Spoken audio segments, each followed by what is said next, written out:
Ya vamos un pelín tarde, así que bueno, vamos a empezar,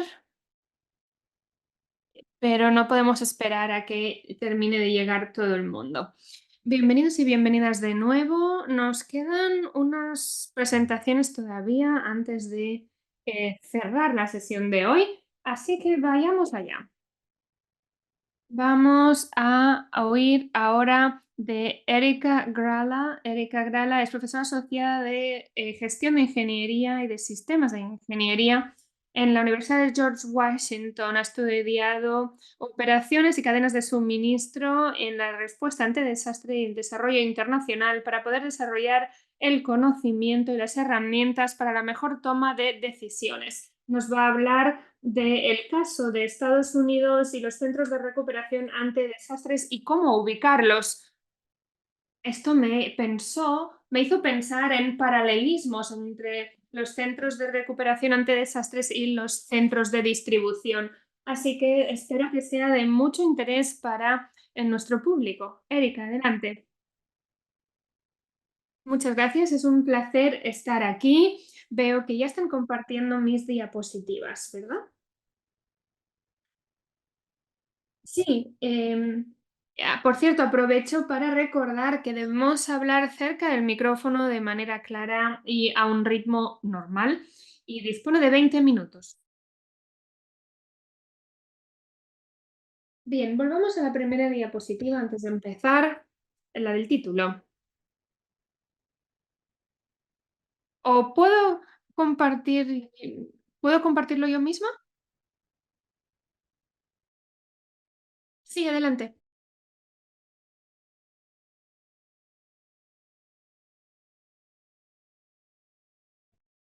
¿Se ve bien? Sí. Bien, entonces, buenos días o buenas tardes. Me llamo Erika Grala.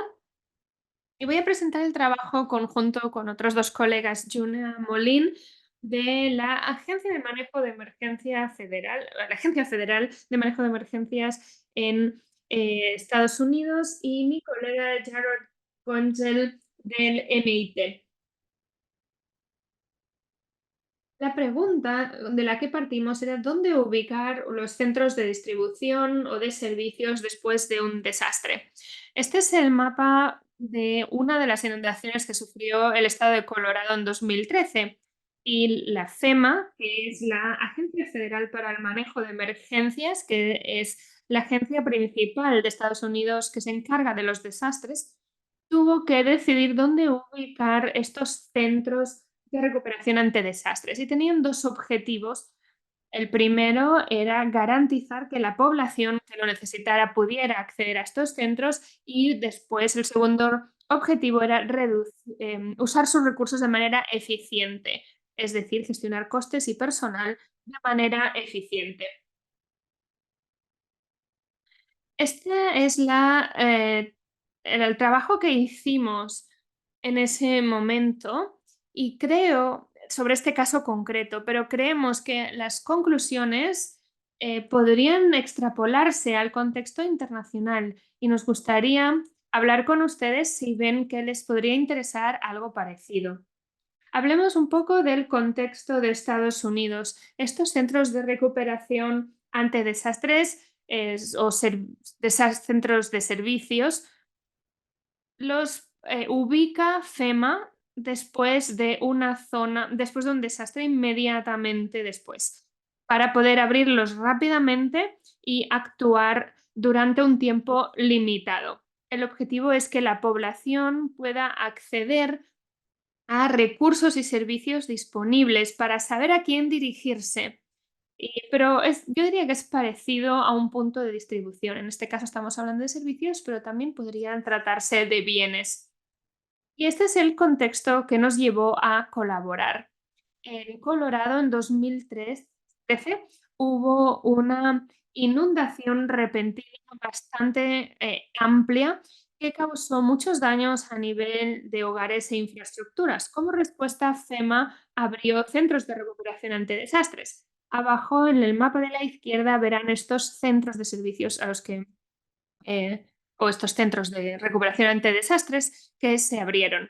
Sin embargo, la capacidad de estos centros no encajaba con la demanda. Entonces, la pregunta que surgió era cómo podemos abordar esto mejor, cómo podemos tomar mejores decisiones sobre dónde abrir estos centros y cuántos abrir. Este fue el objetivo de nuestra investigación, ayudar a responder a esta pregunta y también trabajar con ellas para entender em, qué dificultades se encuentran a la hora de crear una herramienta y usarla en los desastres o emergencias.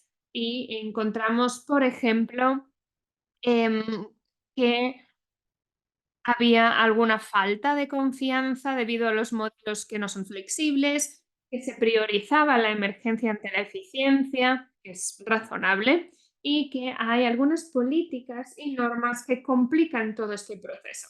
Así que quisimos entender la interacción entre estos modelos y estas limitaciones culturales y organizativas. Entonces, en este caso sabemos que han ocurrido algunos desastres. Sabemos cuál es la población afectada y quizá se disponga de algunos datos de desastres anteriores sobre quién necesitó en situaciones similares ayuda.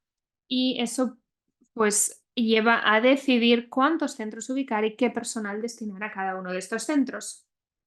Les he hablado del problema, pero no les he hablado de por qué es un problema.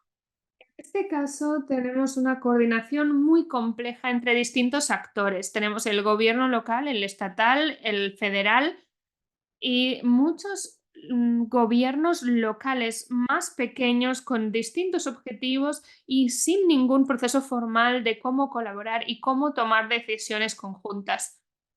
Al mismo tiempo, hay objetivos que a veces compiten los unos con los otros. Es decir, quieren que la población accedan a estos centros sin tener que desplazarse demasiado. Quieren también em, tener suficiente personal para proporcionar los servicios, que estos centros sean muy visibles para ayudar a la población y minimizar los costes. En ese sentido, nuestro objetivo entonces fue ver todo este proceso un tanto caótico y diseñar una herramienta que pudiera ayudar a la toma de decisiones de manera alineada. Y generamos dos modelos distintos para solucionar estos problemas de manera distinta. El primero lo hemos llamado modelo de jurisdicción, un palabra muy estadounidense, pero se trata de un modelo muy sencillo, muy fácil de entender. De hecho, no sé ni siquiera si es un modelo, simplemente formaliza lo que los responsables de la toma de decisiones ya están haciendo. Es decir, paso 1, 2 y 3 y siempre haremos estos pasos, siempre seguiremos estos pasos y usaremos unos datos y unas ecuaciones para hacer el proceso más eficiente. Después tenemos el modelo del tiempo de desplazamiento. En este caso se usa un modelo matemático de optimización que es muy potente, pero que cuesta más de entender y que cuestiona algunas de las normas actuales para poder mejorar los servicios y ahorrar costes. Veamos cada uno de los modelos en más detalle. Empecemos por el modelo de jurisdicción, el que formaliza lo que ya se está haciendo. Hace que las decisiones se tomen a nivel de condado, que son estos gobiernos más locales, regionales. Y se dice, por ejemplo, que solo se abrirá un centro en ese condado si se llega a un umbral de personas mínimo. Entonces se establece que esta es la cantidad mínima de personas para las que se abrirá un centro y se estima en cuanto a los datos de los que disponen de población para calcular cuántas personas se dirigirán a este centro. Entonces, es una manera fácil de calcular cuántos centros se necesitan para cada uno de los condados y se va condado por condado a analizar la población y cuántos servicios, cuántos centros se necesitan. En cambio, el modelo de desplazamiento ignora estos datos y se usa un modelo de optimización para garantizar que todas las personas que puedan necesitar acceso a un centro pueden hacerlo sin necesidad de desplazarse más de una hora por carretera. Entonces, si tenemos esto en cuenta, podemos mejorar el acceso a los centros. Para ver si estos modelos funcionan, los usamos en tres desastres y comparamos lo que los modelos indican que hay que hacer y lo que hizo FEMA en esos desastres. Trabajamos con inundaciones repentinas en Colorado, una inundación repentina en Illinois y los tornados en Illinois también. Son dos tipos de desastres con tipos de daños y patrones distintos y aunque no se especifica ahí, esta inundación del centro fue en Chicago, que es una ciudad importante, de tamaño importante. En cambio, las inundaciones de Colorado fueron en una zona de pueblos o ciudades de menor tamaño que Chicago y los tornados en Illinois fueron en zonas rurales. Entonces ahora vamos a comparar los modelos y lo que sucedió. Aquí vemos un gráfico para cada uno de los desastres. En el eje X, el vertical, es la capacidad, es decir, los visitantes por semana que podían absorberse. Y en el eje de abajo es el tiempo. La línea de puntitos es la cantidad de visitantes que se presentaron a estos centros. Y la línea sólida en oscuro indica la capacidad de FEMA. Por lo tanto, vemos que FEMA tuvo una capacidad mucho superior a las visitas recibidas en los tres desastres. Sin embargo, nuestros modelos, en rojo, el de jurisdicción, el amarillo, el tiempo de desplazamiento, encajaban mejor. Se reducía la diferencia entre la capacidad y la cantidad de visitantes efectivamente recibidos. Si nos fijamos en el tiempo de desplazamiento de la población, en el eje Y, el vertical, vemos la cantidad máxima de tiempo de desplazamiento y vemos que en algunos casos algunas personas tuvieron que desplazarse durante 3 o 4 horas para llegar al centro de recuperación. En naranja sería el tiempo que se necesitaría en el modelo de jurisdicción. En dos casos está bastante bien, por encima de una hora, pero debajo de las dos. Sin embargo, en las zonas rurales vemos que sube el tiempo de desplazamiento. En cambio, con el modelo de desplazamiento vemos que todos pudieron acceder en una hora o menos. Ahora fijémonos en los costes. En el eje Y tenemos el coste de la primera semana, solo de la primera semana. De nuevo, en azul, la respuesta que se dio, la respuesta real, y vemos que el coste supera el 1,5 millones. Pero según nuestros modelos, el modelo de jurisdicción en naranja y el modelo de tiempo de desplazamiento en gris, ahorraron mucho dinero en el coste de la respuesta. Y a la derecha lo que vemos es la cantidad de centros abiertos. Vemos que nuestros modelos habrían abierto muchos menos y, sin embargo, se hubiera tenido la capacidad de responder del mismo modo, que se habría tenido la capacidad de responder. Aquí vemos la distribución de los centros en base al modelo de tiempo de desplazamiento. No se ve muy claramente, pero les voy a pedir que se fijen en los centros que están marcados en azul, que son los que abrió FEMA.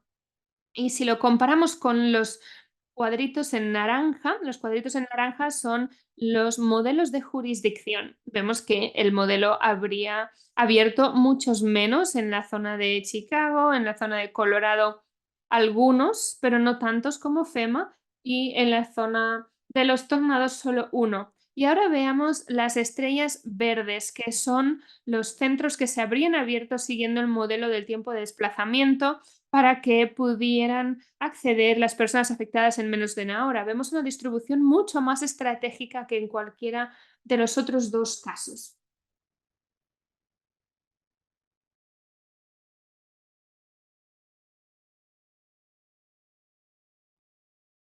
Entonces, hemos realizado muchas mejoras con estos métodos, ahorrando costes del 50 hasta el 85%.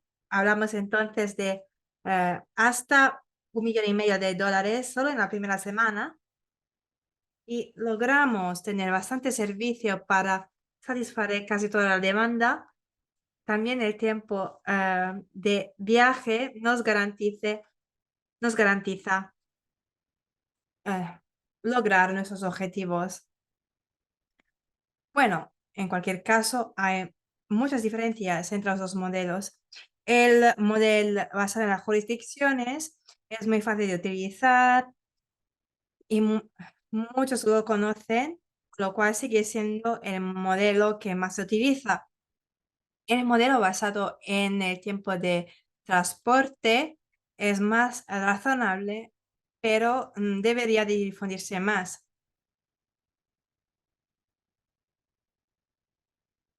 Básicamente, lo que hemos destacado es que en muchos desastres se ha obtenido muchos resultados de éxitos, pero creemos que debido a esto podemos tener aún más éxitos si utilizamos el nuevo modelo. La conclusión aquí es que tenemos la enorme oportunidad de ahorrar costes y que aun si estamos hablando de herramientas de apoyo en las decisiones muy sencillos, pues los beneficios pueden ser muy numerosos. Se trata de modelos muy fáciles de implementar y nos puede ayudar mucho en nuestra toma de decisiones. Esperamos que este tipo de modelos se puedan utilizar cada vez más en el nivel internacional para resolver cualquier tipo de problema. Si alguien está interesado en descubrir más sobre el tema, pues podrán contactarme en cualquier momento. Ahí encuentran mi correo electrónico. Muchas gracias, ha sido un placer hablarle del tema. Muchísimas gracias, Erika. Es una presentación que me parece súper interesante porque cuando tomamos decisiones sobre dónde poner ah, nuestros puntos de distribuciones o nuestros almacenes, muy a menudo nos centramos en el modelo de basado en las jurisdicciones, ¿no? Y muy a menudo tampoco en este concepto. Con lo cual, yo creo que el alcance a nivel de aplicación de estos métodos me parece muy amplio. Y la verdad es que tampoco tenemos programas de los cuales podríamos probar esos modelos, pero tal vez en otros países podríamos probarlo. No sé si hay preguntas, nos quedan un par de minutos, lo cual si hay preguntas en la chat, podríamos contestarlas.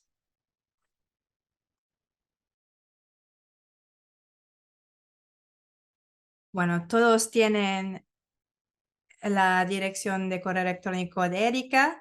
Esperamos que tengan ideas, pensamientos. Aquí tenemos la pregunta. Entre los dos modelos, la línea del tiempo para tomar una decisión es la misma.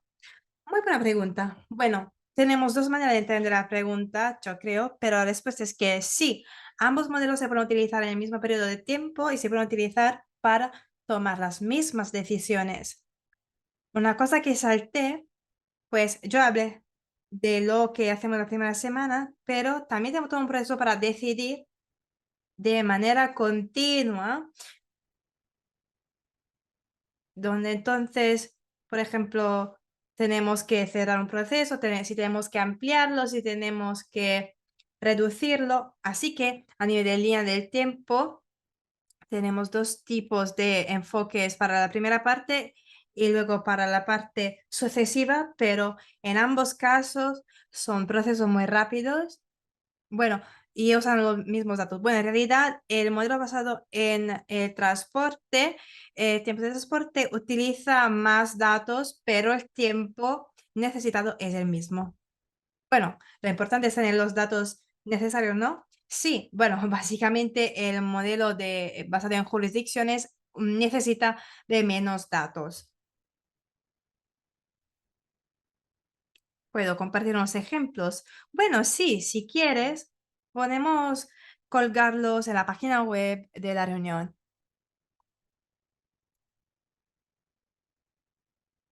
Esta sesión está grabada, además, entonces si alguien quisiera compartir la sesión con otros colegas de sus organizaciones, pues estarán disponibles estas grabaciones en la página web del evento,